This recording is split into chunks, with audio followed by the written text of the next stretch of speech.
So now we can see the remaining parts of the chapter 2, New Kings and Kingdoms.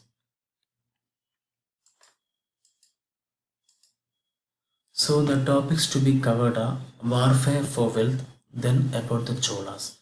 In Cholas we can say about Tanjavur temple, its bronze sculpture, then agriculture and irrigation in the delta areas, then Chola administration, then type of land, everything. So first one, warfare for wealth. See, almost all ruling dynasties are based in a specific region. The main thing here to see is tripartite struggle. That means three rulers, three dynasties. That is Gurjara, Pratihara, Rashtrakuta and Pala dynasties. Their rulers always fight for a city near Ganga Valley called Kanuj. So this fight is called as tripartite struggle. So tripartite struggle means struggle among three dynasties for a single city. It's called as tripartite struggle. Always the rulers try to build large temples. Also when a kingdom attack and try to attack another kingdom, they always first target a rich temple so that they can get more wealth. For example, a ruler like Sultan Muhammad of Ghazni, that is in Afghanistan, he extended his control almost all part of Central Asia, Iran and northwestern parts. He targeted a healthy temple like Somanath temple of Gujarat. So Sultan Muhammad of Afghanistan, he always targeted a healthy temple like Somanath temple of Gujarat. So and also he spent all his wealth to create a capital city at Ghazni. So with all his wealth, he created a capital city at Ghazni. Also he appointed a scholar named Al-Biruni to write details about all the healthy temple in subcontinents. This Arabic work is called as Kitab-ul-Hind. Also other kings like Chahamanas, later known as Chauhan, they ruled over Delhi and Kashmir. So the main king in the Chahamana ruler was Prithviraj III. He defeated an Afghan ruler named Sultan Muhammad Ghori in the year 1191. But later in the next year itself, this Sultan Muhammad defeated Prithviraj III. Next about Cholas. So from Urayur to Tanjavur. See, at first the Kaveri Delta area was more powerful under the Muttaraya. He is the subordinate of the Pallava kings of Kanchipuram.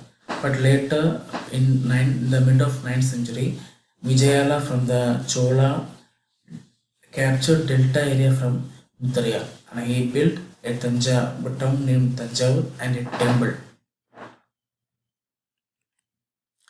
Next, later few years, the successors of Vijayala, they conquered more region and the kingdom became big in size and power.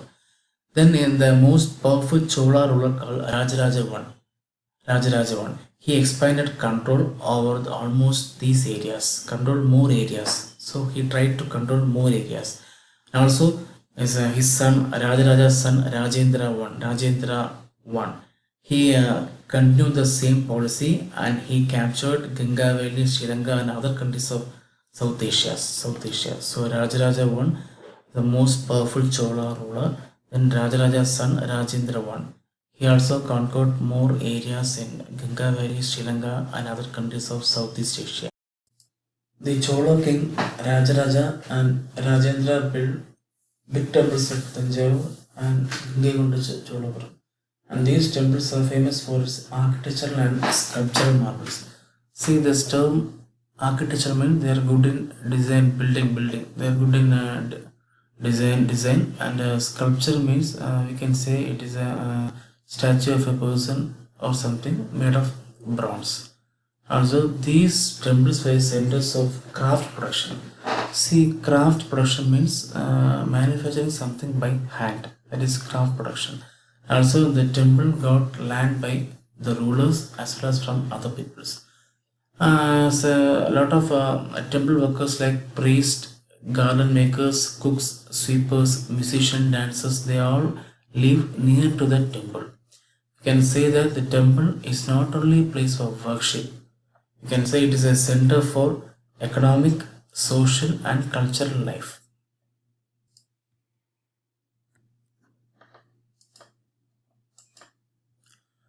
The most craft work are made of bronze images, and these Chola bronze images are considered as most finest one in the world. And the maximum images will be of deities, means God. Then some other images of some devotees. So the Chola's most achievements were possible through the developments in agriculture. So this term agriculture is most important in Chola Empire.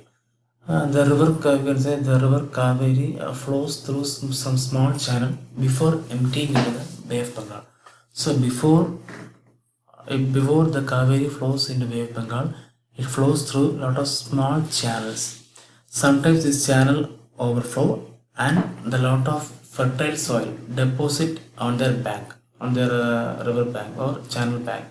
So we can say that this water flowing to the channel is most good for cultivation of rice. Also, it is most useful for the agriculture. So, with the help of agriculture, Chola Empire got many achievements. You can say Kaveri. This Kaveri flows through small channel before emptying into the Bay of Bengal. So sometimes this channel overflow and we get a lot of fertile soil in their on their banks. So they can say that this water from the channel is more useful for cultivation of rice or most useful for agriculture. So it was only from the 5th or 6th century these delta areas are open for large cultivation. A lot of forests were cleared. Also, so a lot of land were acquired. And then there is a various method for irrigation. First one, they will dug some wells. Wells were dug. In some other place they collect rainwater by huge tanks.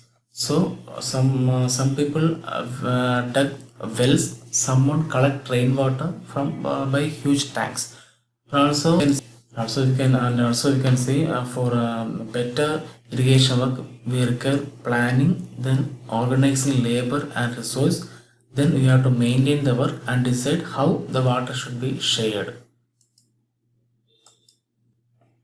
Next, administration of the empire.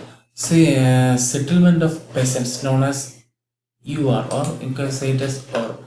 See, these or means it is a general assembly of a small village. See, the term UR means or means it's a general assembly of a small village, and these small villages formed large units called Nadu or Nadu. So this term UR or means it is a general assembly of a village. It contains some tax paying resident. You can say or UR is a small, say a small general assembly of a village, and the assembly contain some tax paying residents, and these group of such villages formed large units and called as Nadu. So small village, it is a group into a large units called Nadu. The village council and the Nadu performed several administrative functions, including dispensing justice and collecting tax. So for the collecting tax and dispensing justice, the village council and Nadu performed several administrative functions. Also, these all are controlled by Vellala caste under the supervision of central Chola government. So these all everything Nadu and everything is controlled by Vellala caste under the supervision of central Chola government. And also the Chola kings gave some new titles to rich landowners, that is Muvendavelan and Arayar. So these are the title given by Chola king for the rich landowners. Types of land. First one I can say Velan Vagai, that means land of non-Brahmana. Next one Brahmadaya, land gifted to Brahmanas. Then Shalabhoga, land for the maintenance of school. then Devadana, land gifted to temples, then Pallichandam, land granted to Jaina institution. So these are the types of land in Chola Empire. Velan Vagai, Brahmadeya, Shalaboga, Devadana, Pallichandam. Then we can say the term Nagaram. See, this is an association of traders and they perform most of the administrative function in the town. So the traders association known as Nagaram and they perform most of the administrative function in the town. And the town's irrigation work, garden, temples are done by a committee called Sabha. Each Sabha had some separate committee and they do the irrigation works, gardens and temples in the villages. Also, these Sabha members are and also these Sabha members are elected by writing their name in a small palm leaf. Say the Sabha had some separate committee to maintain the irrigation work, garden and temples in the village. And the members of the committee are eligible or can be selected by writing their name in a small palm leaf. And these tickets are put in a pot and these are selected by a young boy. So this is the method to select the members in a committee. So name of the eligible members are written in a small palm leaf, and these tickets is put in a earthenware pot, written in a pot, and from which an young boy will take the ticket, and that will be the committee member name.